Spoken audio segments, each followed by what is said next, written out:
Oke, halo semuanya. Jumpa lagi dengan saya Yoli Agnesia. Kali ini saya akan coba membahas materi pada mata kuliah pemodelan matematika ya. Jadi materi ini topiknya adalah pemodelan dengan konsep proporsionalitas dan kesamaan geometris. Ya, jadi kita akan memodelkan suatu fenomena menggunakan konsep proporsional, gitu ya, proporsionalitas. Jadi ada beberapa hal yang akan kita bahas. Pertama itu adalah pemodelan menggunakan konsep proporsionalitas. Kemudian kita ambil contoh di sini hukum Kepler ya, cuman hukum Kepler 3, tapi di sini kita tidak melihat bagaimana Kepler mendapatkan rumusnya ya, tapi kita akan bawakan nanti dari segi grafik modelnya nanti seperti apa gitu. Kemudian yang ketiga, pemodelan menggunakan konsep kesamaan geometris. Apa itu? Seperti itu ya. Lalu case-nya kita akan buat pemodelan berat ikan dalam turnamen memancing. Lalu ada beberapa latihan. Oke, ya di sini kita ada hubungan ya. Ada dua variabel dikatakan punya hubungan secara proporsional. Jika kita bisa melambangkannya itu dengan lambang seperti ini. Ya, jadi Y proporsional terhadap X jika dan hanya jika kalau kita bisa menyatakan Y sama dengan K kali X, atau Y bisa kita nyatakan sebagai kelipatan K kali dari X untuk suatu konstanta K yang tidak sama dengan 0. Nah, contoh hubungan proporsionalitas lainnya itu bisa juga si Y dengan X kuadrat, Y dengan X pangkat N, Y dengan E pangkat X, atau bisa juga Y dengan ln X, seperti itu. Yang mana artinya ketika kita punya Y proporsional terhadap X kuadrat, maka kita bisa tulis Y itu sama dengan K1 kali X2. Misalnya pokoknya K1 itu adalah konstanta. Gitu seterusnya. Nah, di sini kalau misalnya kita punya Y proporsional terhadap X dan X ternyata proporsional terhadap Z, maka kita punya hubungan Y itu proporsional terhadap Z. Nah, interpretasi geometris ya, untuk kalau kita operasikan, kita akan memperoleh bentuk ini ya, di mana K itu bisa kita nyatakan sebagai hasil bagi antara Y dengan X, atau ya perbandingan Y dengan X, atau bisa juga itu diinterpretasikan sebagai nilai tangen ya dari sudut theta, di mana kalau ya kita buatkan ini dalam suatu ya, anggaplah koordinat kartesius ya, sampai sini X sampai sini Y misalnya, maka kita bisa buatkan suatu titik yang melalui X, Y, ini dia, dan suatu garis ya yang melalui titik ini dan 0,0, sehingga ya kita misalkan di sini adalah theta. Nah, nilai K itu sebanding dengan nilai tangen theta ini, di mana nilai tangen theta ini itu senilai dengan besarnya sisi di depan yaitu Y dibagi dengan sisi di samping ya, yaitu X, sehingga ini bisa ditulis Y per X. Nah, itulah K. Nah, secara tidak langsung ya kita bisa lihat di sini bahwa grafik hubungan antara proporsionalitas Y dengan X itu kita bisa lihat di sini dia harus melalui 0,0 dan juga tentu saja X dan Y ya, si titik itu atau si nilai X dan nilai Y-nya itu gitu ya. Nah, kita bisa lihat ilustrasinya di sini ya untuk Y proporsional X itu ya kira-kira kemiringannya seperti ini. Kemudian ini untuk slope yang untuk gambar A itu mendefinisikan atau merepresentasikan grafik untuk proporsionalitas si Y itu proporsional terhadap K1 X kuadrat ya. Sedangkan ini Y ya proporsional terhadap bukan K1 X kuadrat aja. Yang ini proporsional terhadap ln X. Yang ini Y proporsional terhadap E pangkat X. Nah, di sini bisa kita lihat ya bahwa kemiringannya berbeda ya. Jadi ini berdasarkan sifat dari si fungsi masing-masing ini juga. X kuadrat, ln X, E pangkat X, dan ada X di sini ya. Nah, tentu saja kemiringan si fungsi ini berbeda-beda ya satu sama lain. Kita lihat di sini bahwa E pangkat X itu lebih cepat naiknya ya dibanding si X ya. Nah, makanya di sini kita punya kemiringan atau slope dari hubungan Y dengan E pangkat X itu terlihat besar ya kemiringannya. Oke. Nah, ada beberapa fenomena yang tidak memenuhi ya hubungan proporsionalitas. Di sini contohnya adalah penambahan barang ke kapal dengan volume air yang dipindahkan. Jadi misalkan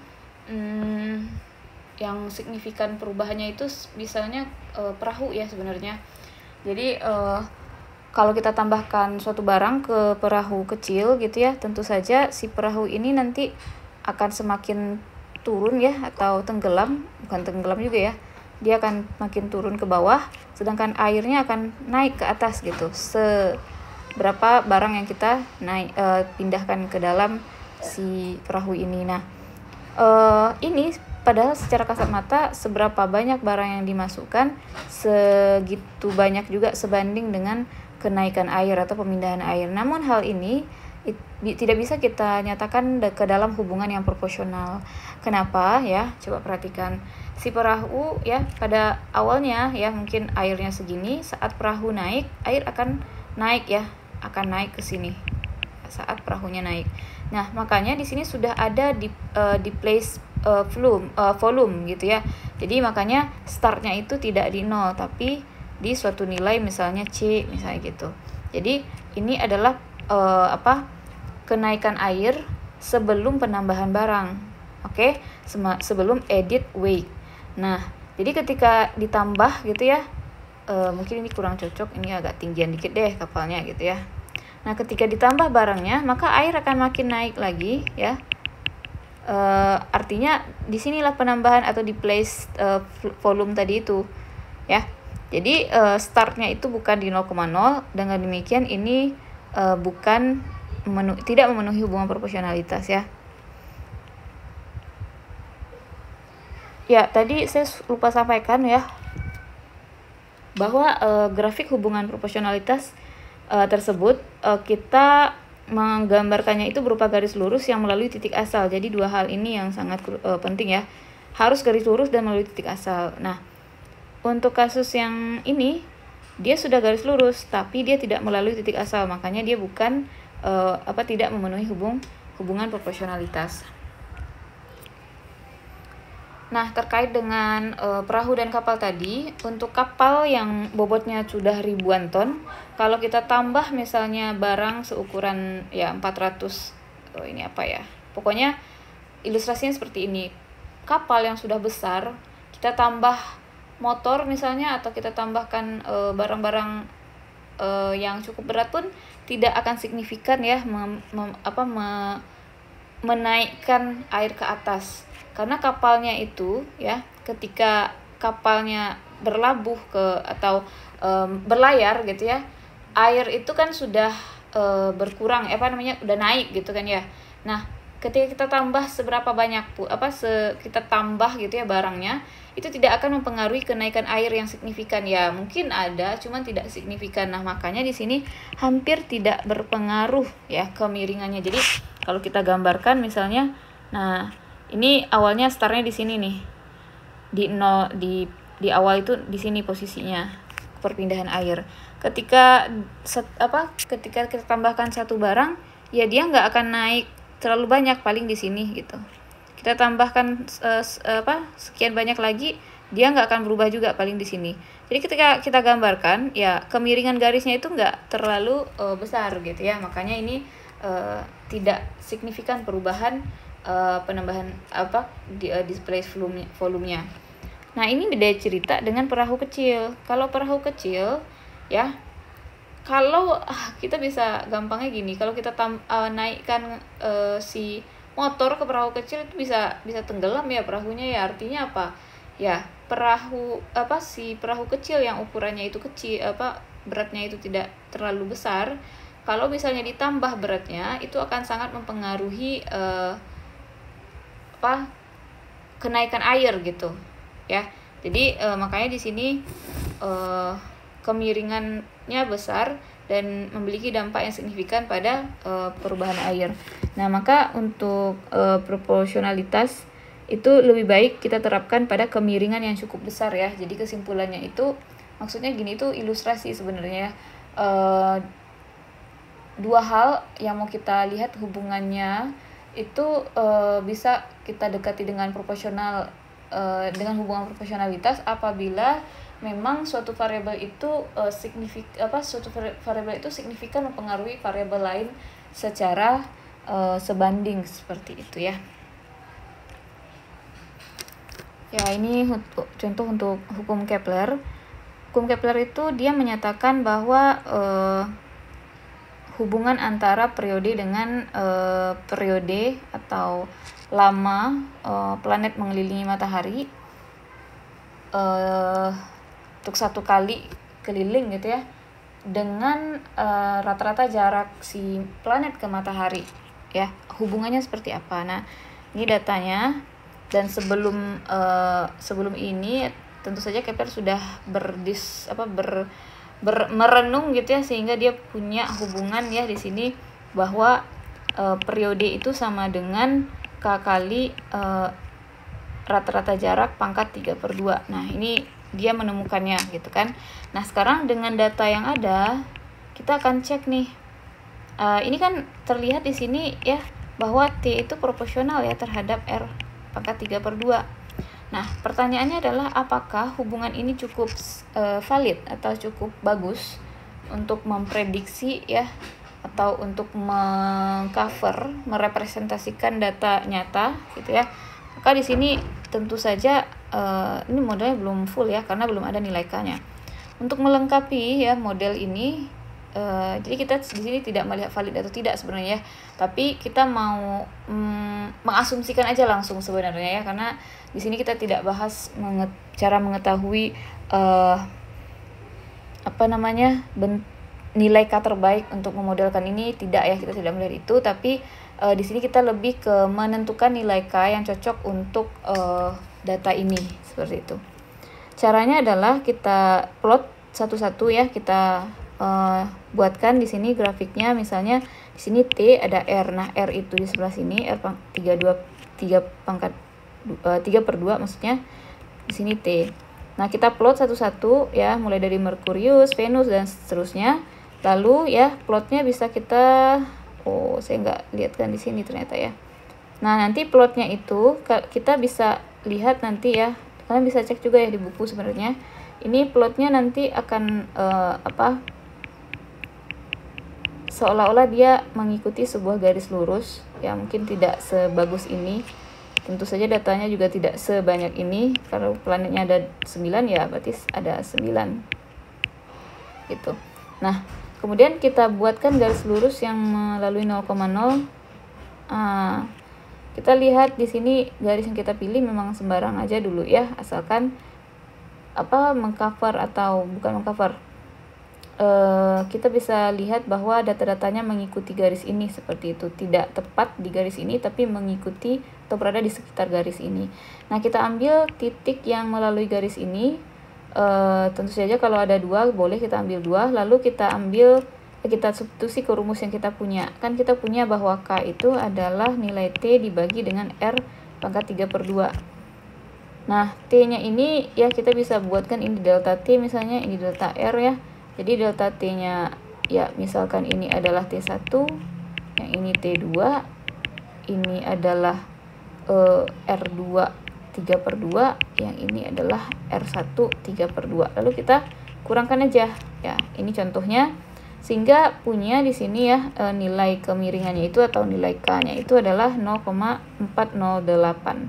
Nah, ketika kita melengkapi model tadi, kita memperoleh model khusus ya, atau model rincinya.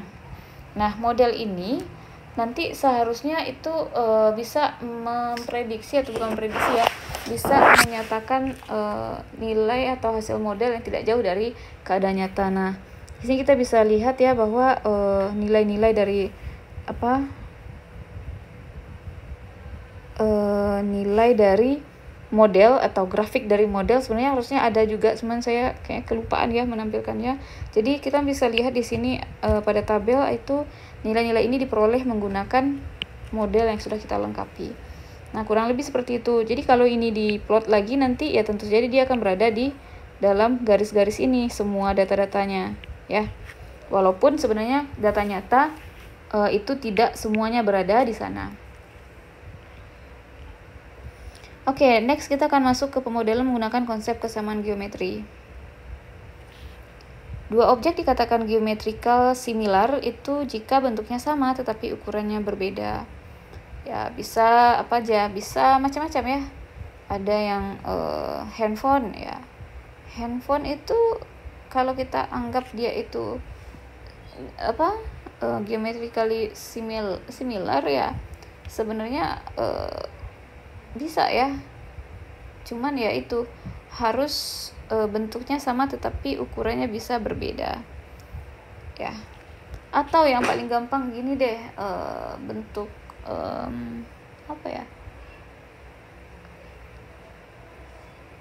kacamata anak dengan kacamata orang dewasa. Nah, itu kan sebenarnya sama aja, hanya beda ukuran gitu kan. Misalnya sama-sama bulat kacamatanya, tapi beda diameter gitu kan. Nah, itu contoh untuk geometrically similar. Nah, hasil yang kita peroleh karena adanya sifat geometrical similar ini, kita akan memperoleh bahwa rasio panjang dari dua buah objek itu bisa sebanding dan perbandingannya itu sama dengan nilai K. Artinya apa? Artinya adalah kalau dua objek itu geometrically similar, maka dia punya hubungan ya. Kalau contohnya di sini adalah volumenya, maka volumenya itu sebanding atau proporsionalitas terhadap volume yang lainnya gitu. Nah, artinya dia itu hubungannya proporsional gitu ya, proporsional dengan volume benda yang lainnya. Kalau dengan syarat bahwa benda ini geometrically similar seperti itu ya. Oke. Dan ada juga dari segi area juga ya. Dan dari segi luas. Ini gampangnya kayak gini deh. Misalnya ini adalah persegi besar, ini ada persegi kecil. Ini adalah L1 ya, otomatis nanti ini adalah L2. Kalau misalnya kita punya L1 ini adalah sebagai sisi ya di sini, maka L1 kuadrat itu adalah A gitu. Dan A1 A2 adalah L2 kuadrat. Nah, kita lihat di sini bahwa L2 itu sekian kalinya L1 ya. L2 itu kuadrat itu adalah sekian kalinya L1 kuadrat. Ya, dengan demikian kita bisa sebutkan ya bahwa L2 kuadrat itu proporsional terhadap R1 kuadrat. Nah, siapakah mereka ini? Ya, mereka ini adalah L1 dan L2 ini ya. L1 kuadrat, L2 maksudnya, proporsional terhadap L1 kuadrat. Nah, ini kan adalah A ya. A1 proporsional terhadap A2 gitu. Sebenarnya ini memang kita dapatkan dari A1 dan A2-nya gitu ya. Nah, atau sebaliknya, kalau misalnya kita punyanya panjang ya, karena dia sebanding gitu ya, bentuknya sama tapi ukurannya berbeda, bisa aja kita tulis L1 itu sekian kali ya, ini ini harusnya ini kebalik ya, ini L1 harusnya ini L2. Berarti ini ya, ini udah benar. Nah, begitu juga dengan L ya. L1 sama dengan K kali L2. Artinya L1 proporsional terhadap L2. Ya, makanya memenuhinya ini. Pasti ini juga. Nah, sehingga kita punya kesimpulan di sini adalah kalau si L itu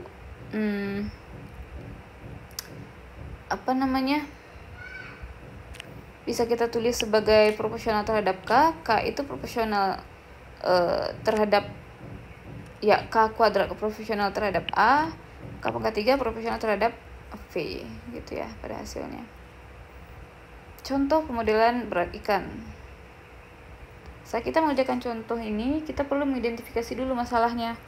Masalahnya di sini ya seperti yang terlihat, dia itu mau memprediksi berat dari ikan dalam dimensi yang mudah diukur. Ya, entah itu hanya dari segi panjang, entah itu hanya dari segi ketinggian. Jadi kita pengen lihat ya, memprediksi ukuran beratnya ikan itu dari istilah yang gampang aja, nggak usah yang rumit. Maka kita bisa asumsikan beberapa hal. Pertama, kita bisa fokus ke satu spesies aja, yaitu ikan bass. Asumsikan massa jenis rata-ratanya itu konstan. Nah, massa jenis itu apa? Massa jenis itu adalah berat volume rata-rata ya. Maka ini artinya apa sih? Siapa namanya ini? Si berat W misalnya itu proporsional ya terhadap V.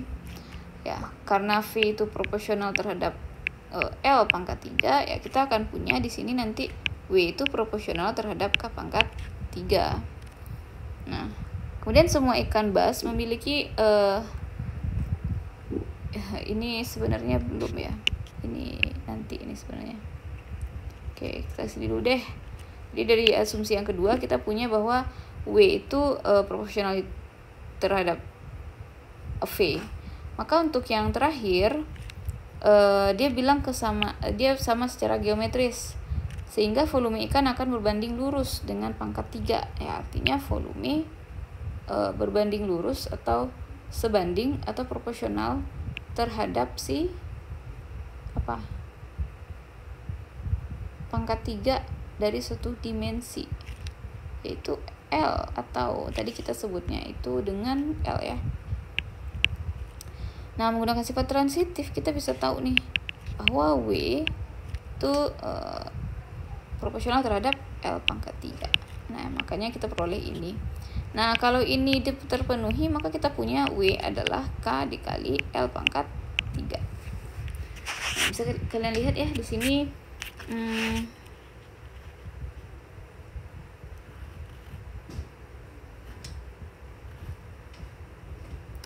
bahwa di sini adalah ininya ya, ini ukuran L-nya, ini W-nya. Cuman ini harusnya grafiknya nanti ya. Saya kayak salah ini. Saya keliru menaruhnya ya. Oke.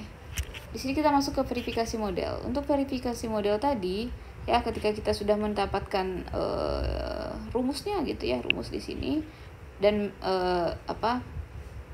saat kita akan mencobanya, kita verifikasi dulu modelnya. Cara memverifikasi model ya,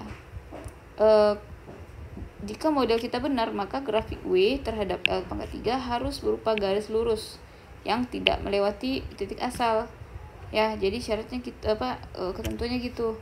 Jika model kita benar, maka grafik W terhadap L pangkat 3 harus berupa garis lurus yang tidak melewati titik asal. Itu ya yang paling penting ya. Jadi artinya di sini L-nya ini nggak boleh negatif, karena kalau negatif ini pasti udah naik turun ya. Jadi nanti pada akhirnya nilai W-nya bisa negatif, jadi tidak boleh. Makanya di sini nilai I-nya itu harus yang di kuadran 1. Ininya kemampuan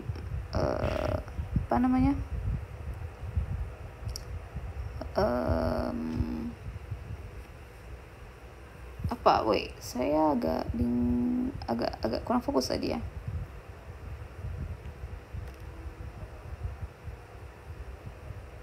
Ya, jadi kalau misalnya modelnya benar, maka grafik W terhadap L pangkat 3 itu harus berupa garis lurus. itu ya.